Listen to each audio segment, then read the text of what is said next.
আজকে পড়ছি ষষ্ঠীপদ চট্টোপাধ্যায়ের লেখা সন্ধ্যা মালতী।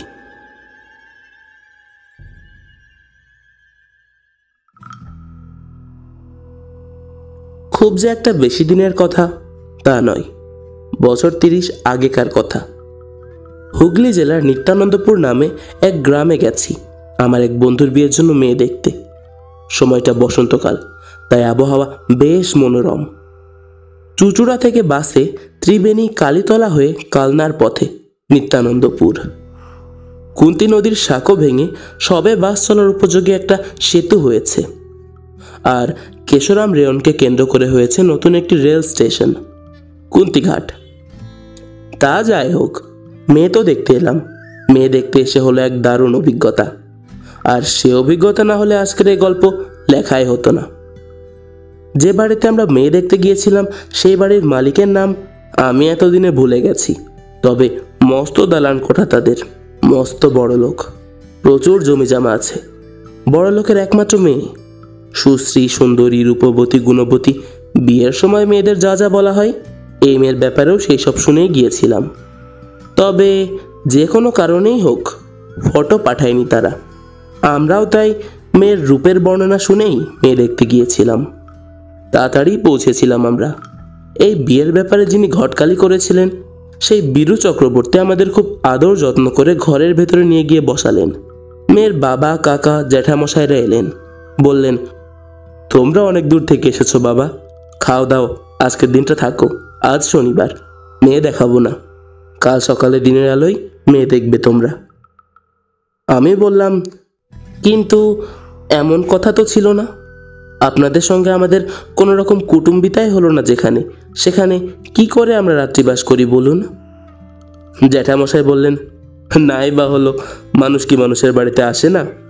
আজ শনিবার, খরবার, তাই বলছিলাম আমরা গ্রামের মানুষ, মেয়ে আমাদের ঘরের লক্ষ্মী, তাকে কি করে। বন্ধুর হয়ে আমিই বললাম, না না ঠিক আছে, কাল সকালে মেয়ে দেখবো আমরা, এখন মেয়ে দেখে বাড়ি ফিরতেও রাত হয়ে যাবে অনেক, আপাতত আমাদের একটা ঘরের ব্যবস্থা করে দিন তাহলে। মেয়ের বাবা বললেন, সে আমরা সব রকম ব্যবস্থাই করে রেখেছি, এসো তোমরা ওপরে এসো। ওপরের ঘর থেকে গ্রামের দৃশ্য দেখো, গঙ্গা দেখো, কাছে গঙ্গা। এই যে কুন্তী নদীর পোল পেরিয়ে এলে তোমরা, ওই নদী লক্ষ্মীবাজারের পাশ দিয়ে গঙ্গায় মিলেছে। আর আরও একটা নদী আছে এখানে, সেটা মিলেছে কুন্তীতে। এমন মনোরম দৃশ্য আর কোথাও পাবে না। আমরা ওদের আমন্ত্রণে ও আপ্যায়নে ওপরের ঘরে এলাম। ওপরেই আমাদের মুখ হাত পা ধোয়ার ব্যবস্থা হলো। তারপর এলো ডিশ ভর্তি ভালো খাবার।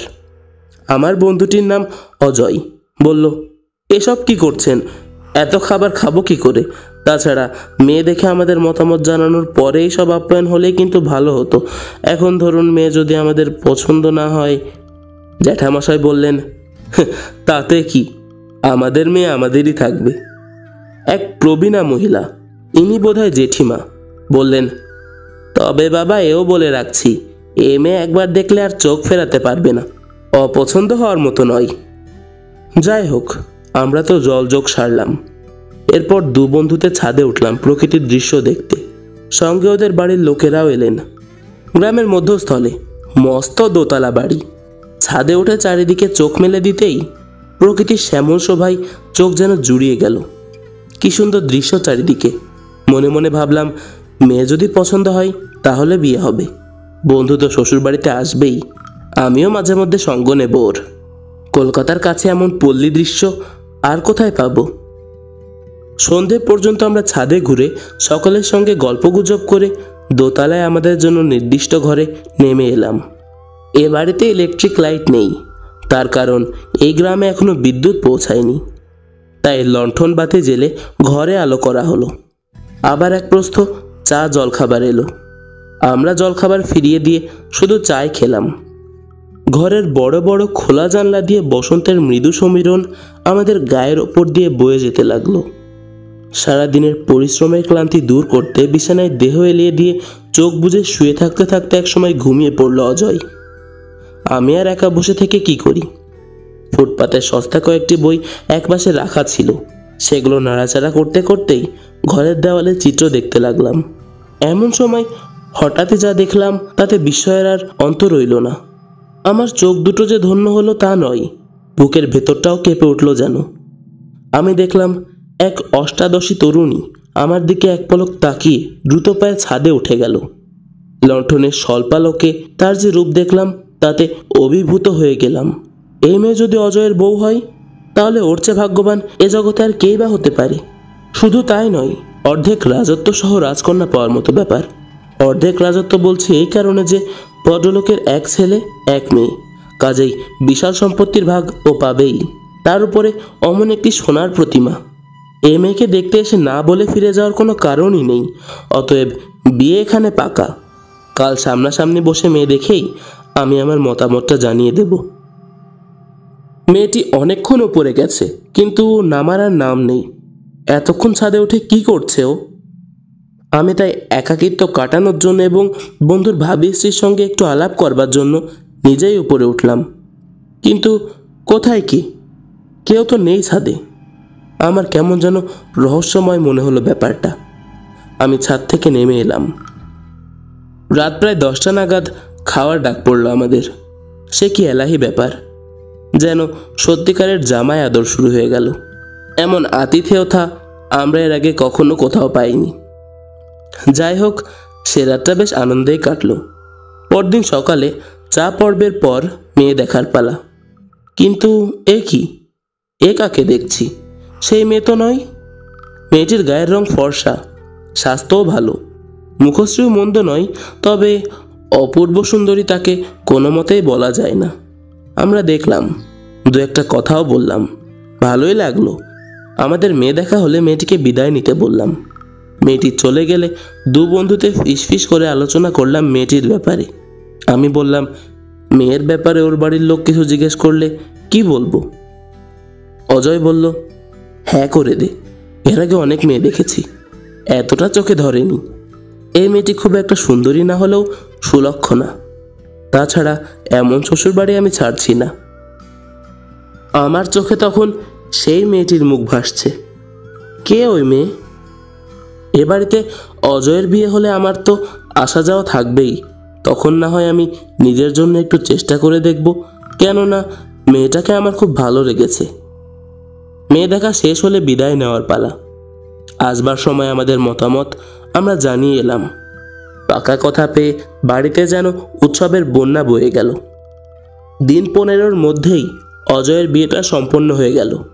বিয়ের দিন বর নিয়ে যখন এলাম, তখন থেকেই আমি একভাবে খুঁজতে লাগলাম সেই মেয়েটিকে। একবার যদি দেখা পাই তো ওর পরিচয় জেনে ওর সঙ্গে আলাপ করে আমার ইচ্ছাটার কথা জানাবো।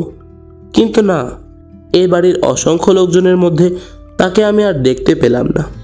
ভরাক্রান্ত মন নিয়ে আমি একসময় ছাদে উঠে একটু নির্জনতা খুঁজতে লাগলাম। এসেই অবাক, দেখি মেয়েটি বিয়ের কোণের মতো সাজগোজ করে খোপায় ফুল গুজে ছাদের আলসেটা ধরে ঝুঁকে পড়া একটা চাপা গাছের ঘন পাতার কাছে দাঁড়িয়ে আছে। আমি অনেক আশা নিয়ে ওর দিকে এগিয়ে যেতেই মেয়েটি একবার আমার পা থেকে মাথা পর্যন্ত দেখে নিয়ে দ্রুত পাশ কাটিয়ে চলে গেল। তা যাক, তবু এতক্ষণে ওর দেখা যে পেয়েছি, এই ঢের। এই মেয়ে যদি আমাকে পছন্দ করে তবে আমি বিনা পণে ওকে বিয়ে করব, এই সংকল্প করলাম। ও নিচে নেমে এলে আমিও নেমে এলাম। আবার শুরু হলো খোঁজার পালা। কিন্তু কোথায় যে লুকালো সে, তা কে জানে। আর তাকে দেখতেই পেলাম না। বিয়ের আসরে বসে অজয় আমাকে এক ফাঁকে জিজ্ঞেস করলো, তোর কি ব্যাপার বলতো? সেই তখন থেকে দেখছি হঠাৎ যেন কিরকম হয়ে গেছিস তুই। ব্যাপারটা কি তোর? এর আগে আমি ওই মেয়েটির কথা একবারও বলিনি অজয়কে। এবার সব বললাম। অজয় বলল, ব্যস্ত হোস না, আমার বিয়েটা চুকতে দে, তারপর আমি ঘটকালিটা করে দিচ্ছি তোর। দু বন্ধুতে একই পরিবারের মেয়ে বিয়ে করব। এ তো খুব আনন্দের কথা। দু বন্ধুতে একসঙ্গে শ্বশুরবাড়িতে যাওয়া আসা করব।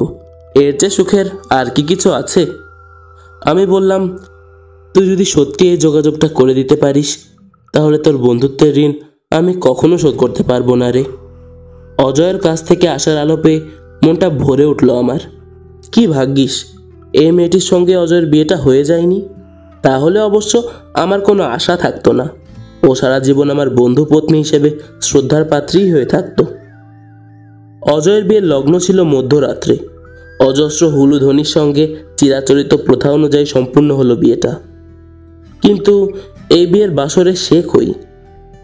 খাওয়া দাওয়ার পর আমি অন্যান্য বন্ধুদের নজর এড়িয়ে ছাদে গেলাম। ছাদে গিয়ে দেখি অবাক কাণ্ড। মেয়েটি সে আগের মতোই ছাদের আলসের ধারে সেই চাপা গাছটার দিকে তাকিয়ে দাঁড়িয়ে আছে চুপচাপ। আমি কাছে যেতে মেয়েটি আমার দিকে এক পলক তাকিয়ে নতবদনে চলে গেল আমার পাশ কাটিয়ে। আমার তখন বেজায় সাহস। আমি নিজে থেকে মেয়েটিকে ডাকলাম, শুনুন। মেয়েটি ভ্রুক্ষেপও করল না, ফিরেও তাকালো না আমার দিকে। সিঁড়ি বেয়ে নিচে নেমে গেল। আমি ওকে অনুসরণ করেও আর ওকে দেখতে পেলাম না। তাই তো, গেল কোথায় মেয়েটা? সে রাত অজস্র হই হুল্লোড়ের মধ্যে কাটলো। কত গান বাজনা হলো, কিন্তু সেই মেয়ের আর দেখা পাওয়া গেল না। পরদিন সকাল থেকেই সাজ সাজ রব। মেয়ের বাবা মা আমার হাত দুটি ধরে বারবার বলতে লাগলেন, আমাদের বড় আদরের মেয়ে বাবা, দেখো যেন কষ্ট দিও না। ও কোনো অন্যায় করলে ওর দোষ ত্রুটি ক্ষমা করে দিও। আমি বললাম, এই ব্যাপারে আপনারা নিশ্চিন্তে থাকুন। অজয় সত্যিই ভালো ছেলে, ওর বাবা মায়েরও তুলনা নেই। মেয়ে আপনাদের সুখেই থাকবে। ওর জ্যাঠামশাই জেঠিমা ওদের ঘরে নিয়ে গিয়ে বসালেন। বললেন, তোমার বন্ধুর সঙ্গে তুমিও মাঝে মাঝে এসো বাবা, যেন ভুলে যেও না। সময় সুযোগ পেলেই চলে এসো, ওকে একটু দেখো। এই বাড়িতে ওই এখন একমাত্র মেয়ে। এর আগে আর কেউ কি ছিল এ বাড়িতে? জেঠিমা একটি দীর্ঘ নিঃশ্বাস ফেলে বললেন, আমার মেয়ে মালতী ছিল। সে এখন কোথায়? তার বিয়ে হয়ে গেছে বুঝি? জ্যাঠামশাই চোখের জল মুছে বললেন, সে নেই। এই নেই কথাটার অর্থ বুঝতে আমার খুব একটা দেরি হলো না। বললাম, কতদিন হলো? 1 বছরও ঘোরায়নি বাবা, মা আমার।